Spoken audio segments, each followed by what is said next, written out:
What's up, y'all? It's your favorite finalist here. And there's a lot going on that I really need to discuss in terms of this slam, the GSOC Tahoe. But first, I want to do my tour recap. I'm going to start in Basel or Arlesheim, Switzerland, because we had the Swiss Cup Basel play out. The final was Scotland's Cameron Bryce defeating Switzerland's team Yves Stalker to take the title.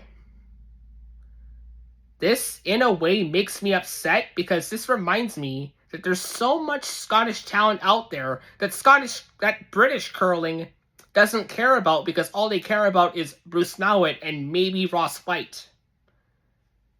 This just proves that British curling has been battling with Curling Canada for years to be the worst curling organization nationally.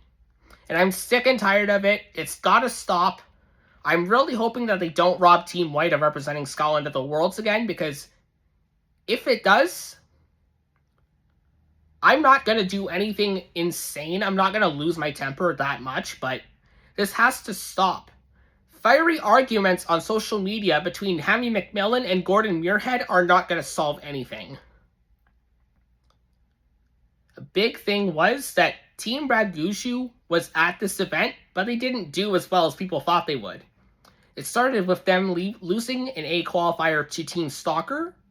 Then, in the quarterfinals, they got knocked out by Team Goskens of the Netherlands, coming off of 2 straight titles. Team Stalker ended their run in the semifinal, but again, this just proves that Brad doesn't belong here, and he's just playing out this final season knowing that he's not going to do much of anything. And if he tells you he does, he's lying to your face. The Atkins Curling Supplies Classic in Winnipeg also took place. On the women's side, Team Kim Rime of the US defeated Team Haley McFarlane in the final. Team Rime is the developmental team of the US High Performance Program, so they're really working very hard towards their US Olympic trials. Team McFarlane had a really strong result at this event, and it was a good family duo between Haley and her brother JT Ryan, who placed third for Brett Walter in terms of who could get farther in the event.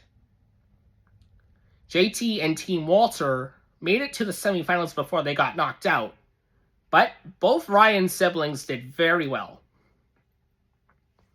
I also want to make a mention over an amazing player who's just an ageless wonder, and that's Darcy Robertson.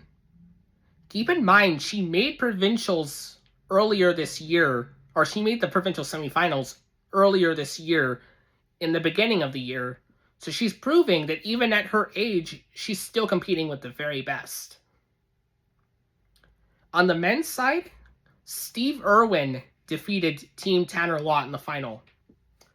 Irwin's always been a Westman stalwart in Manitoba, and he's been knocking on the door the last couple of years with some really strong results at provincials.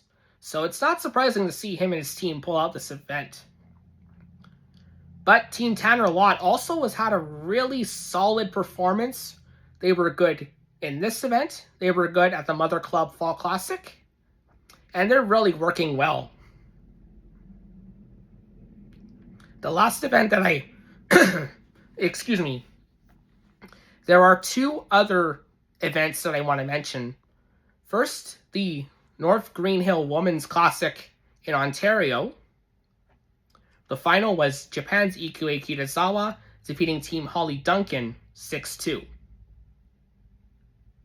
Team Duncan hasn't been as strong as people expect them to be for the last couple of years, but this is a really strong result.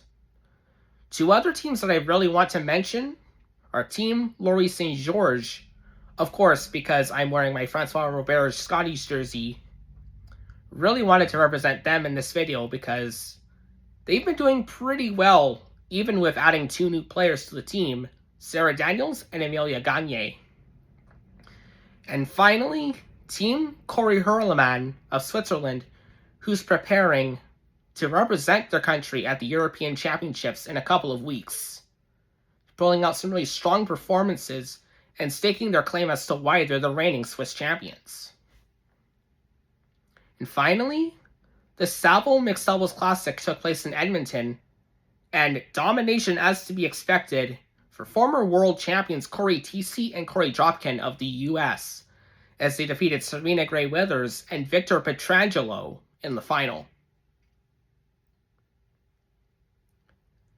The GSOC Tahoe is the third slam of the season, but there's a lot of things that are very wonky about it. First and foremost, we have a very obvious publicity stunt adding a team skipped by Jared Allen, former NFL Pro Bowler. Even though they're going to go 0-4, I've been mad about this for months, but I'm not going to continue to beat a dead horse. They're going to be 0-4. It's okay. We'll forget about them. And on the women's side, there's only 3 Canadian teams in the whole field. Which again proves my point, because last week I said that Curling Canada has not been doing very much for these women's teams at all, unless you're a Rachel Holman or Carrie Anderson or even Team Caitlin Laws. And those are the 3 teams that are in this field. The big international story is Team Rebecca Morrison playing in their first event since the Autumn Gold. So I'm very interested to see if Rebecca goes back on the ice and is recovered from her injury.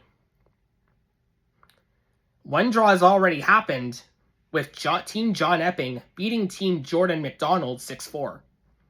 I wouldn't take a lot out of this because the games at Trials are 10 ends, so that's just 2 more ends for Epping to choke.